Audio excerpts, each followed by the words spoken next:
kulanti wanaagsan ku soo dhawaada barnaamijkeenan xogaha dunida oo aan ku soo gudbino warbixinada Soomaalida iyo xogta caalamka ee dagaal kasta. barnaamijkeenan qodobada aan idin soo gudbin doono waxaa ka mid noqon doona heshiis 10 qodob ka kooban oo Muqdisho laga gaadhay xiisadda doorashada iyo ciidamada oo 24 saac gudahood laga qaadayo magaalada Muqdisho. Rooble iyo beesha caalamka oo kulan yeeshay iyo Rooble oo ku dhawaaqay dhismaha ciidan gaar ah ee amniga doorashada.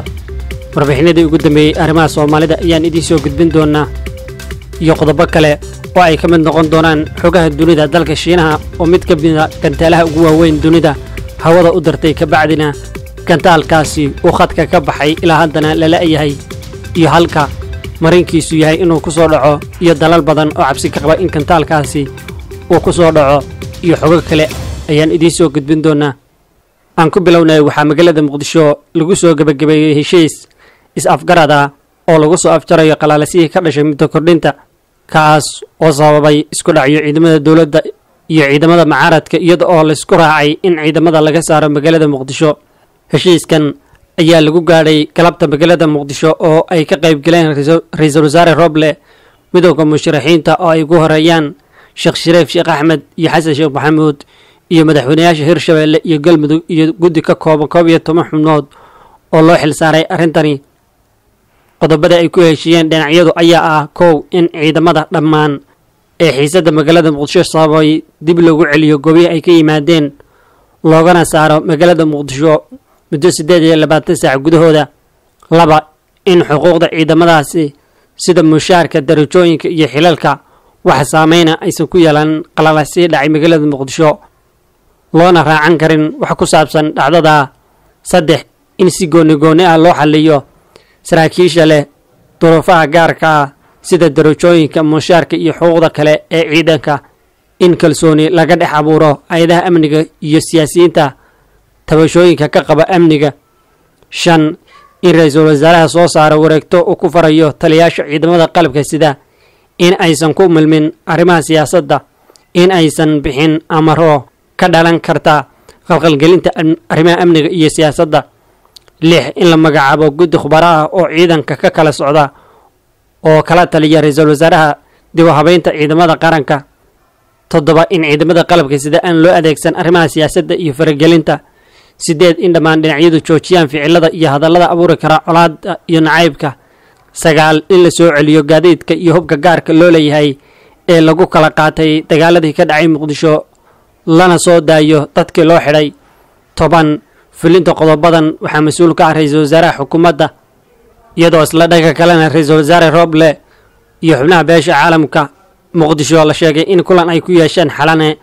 kulankan waxaa qabanqaabadiisa lahayd beesha caalamka waxaana looga wada hadlay doorashooyinka iyo sidii Rooble loogala shaqayn lahaa in dalka ay ka dhacdo doorasho xor iyo xalaal isla markaasina ay ka wada qayb qaataan dhammaan saamileynta siyaasadda. sidoo kale kulankani waxaa looga hadlayaa sidii beesha caalamka u fududeyn lahayd shirka la filayo in dowladda federaalka iyo dowlad goboleedyadu ay ku yeeshaan magaalada Muqdisho 20 bisha. Rooble ayaa kulankani ka sheegay in xukuumadda ay wado qorshe ay ku dhisayso ciidamo khaas ah oo fuliya amniga doorashada kuwaas oo loo wada dhan yahay dhexdhexaadna ah. wuxuu intaa ku daray in ciidankaasi ku shaqayn doono xayndaabka sharci. waxaa shirkii ugu horeeyay dhex maray ra'iisul wasaare Rooble iyo beesha caalamka tan iyo markii ra'iisul wasaaruhu la wareegay arrimaha doorashooyinka iyo amniga oo looga fadhiyo inuu hirgeliyo heshiiska 17 bisha Sebtembar. waxa uu sheegay in kadib markii uu wada tashi la sameeyay maamul goboleedyada uu diyaar u yahay in dalka uu ka hirgeliyo doorasho aaskeedu yahay heshiiska 17 bisha Sebtembar. Rooble ayaa sheegay in caqabadaha kaliya ee hortaaga doorashada tahay dhamaystirka heshiiska 17 bisha Sebtembar iyadoo loo marayo talooyinkii shirka Baydhabo. waxa uu ugu baaqay qaramada midoobay iyo xubnaha beesha caalamka in ay bilaabaan qorshaha ku saabsan taageerada dhinacyada tasiilaadka farsamada iyo dhaqaalaha fududeynaya hanaanka doorashada lagu hirgelinayo. shirkani ayaa imanaya kadib markii madaxweynaha dowladda federaalka Soomaaliya mudane Maxamed Cabdullaahi Farmaajo uu ogolaaday in mas'uuliyadda doorashada iyo amniga uu la wareego ra'iisul wasaaraha kadib markii magaalada Muqdisho ay ka dhaceen qalalaaso sababay isku dhacyo ciidamada amniga ah. iyada oo ra'iisul wasaaruhu uu awoodda xilligan ee dawladda ku shaqeynayo. ra'iisul wasaare Rooble ayaa lagu waramayaa in safar uu ugu kacayo dalka boqortooyada Sacuudi Arabiya. xafiiska ra'iisul wasaaraha ayaa sheegay ra'iisul wasaaruhu inuu soo cimraysanayo maalmaha dhiman bisha barakeysan ee Ramadaan. sidoo kale wararka ayaa intaa ku daray in ra'iisul wasaaruhu kulamo la qaadan doono madaxda sare ee dalka isla markaasna uu kala hadli doono xiriirka labada dal. Sacuudiga ayaa dhawaan qaaday xayiraadii dhinaca socdaalka ee caalamiga ah ka gadaal markii ay saameeyeen safmarka cudurka corona. safarka Rooble ayaa ku soo aadaya xilli ay u taalo hawlo adag oo ah arrimaha doorashooyinka. safarkani waxa uu noqon doonaa kii saddexaad oo uu dalka kaga baxo tan iyo markii ra'iisul wasaaraha loo magacaabay, waxaana horay u booqday dalalka Qatar iyo Kuwait. warbixinada kalena khabiir ku takhasusay saadaasha hawada oo reer Ciraaq ah ayaa shaaca ka qaaday in gantaalka lumay ee Shiinaha oo lagu magac daray Long March 5P oo dul maray Ciraaq talaadadii. warbaahinta Ciraaq ayaa tabisay sida laga soo xigtay kormeeraha Saddaq Atani in gantaalkani markii hore loo diray xarunta dayax-gacmeedka oo laga leeyahay dalka Shiinaha Khamiistii ee la soo dhaafay, balse gantaalkani ayaa buuq badan ka abuuray dunida markii gantaalkaasi uu ka baxay qadka la socoshada, isla markaasina ay dalal badani cabsi ka qabaan in gantaalkaasi uu ku soo dhaco. tallaabooyin dhici karta waxaa ka dhalanaya gantaalka. midda koobaad, suurtagalnimada in uu jajabo gantaalka ayaa ah rajada la qabo. saynisyahanada ayaa cabsi ka qaba gantaalka oo dhererkiisu yahay 27.6 mitir, balac ahaanna ah 3.35 mitir, isagoo carabiga ku adkeeyey in culayska hadda uu yahay gantaalkani 21 tan. waxaa jira dhibaatooyin laga cabsi qabo gantaalkani haddii dhulka uu ku soo dhaco. waxaa kordhaya halista arrinta inaysan macquul ahayn in la go'aamiyo goobta ama xilliga laga yaabo in gantaalkaasi dhulka uu ku soo dhaco. gantaalkan ayaa ah kan ugu weyn ee ugu awoodda badan dalka Shiinaha sida ay mas'uuliyiinta Shiinaha sheegeen. waxaa hadda uu ku wareegayaa hawada sare 90 daqiiqaba. Shiinaha ayaa gantaalkani ganay Khamiistii la soo dhaafay isagoo sida dayax-gacmeed kaas oo qayb ka ah aasaaska xarunta cusub ee hawada Shiinaha ee loo soo gaabiyo CSS.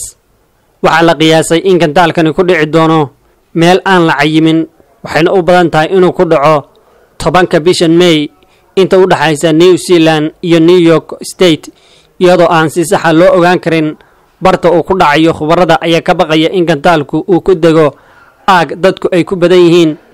tani waxay ka dhigan tahay in kuwa mas'uulka ka ah maamulka hawada sare ee Shiinaha aysan awood u lahayn in si sax ah ay u toosiyaan gantaalkani oo ay ula socdaan haraadiga. gantaalkani ayaa laga yaabaa in dhulka uu ku soo dhaco daqiiqad kasta toddobaadkani gudihiisa, laakiin lama oga suurtagalnimada in la go'aamiyo haraadiga gantaalkani halka uu ku dhici karo marka laga reebo iyada oo lagu salaynayo meertada.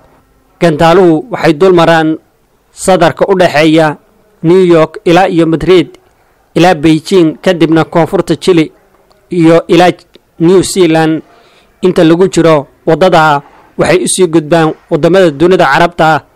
marka haraadiga gantaalku ka soo dhaco hawada sida caadiga ah waxaa gubta inta badan gantaalka kumana dhacaan dhulka, laakiin waxaa jira culays gantaalkani Shiinaha oo aad u sareeya, waxaana jira cabsi laga qabo in qayb ka mid ah gantaalkani ay sii noolaan karaan oo dhulka uu ku soo dhici karo.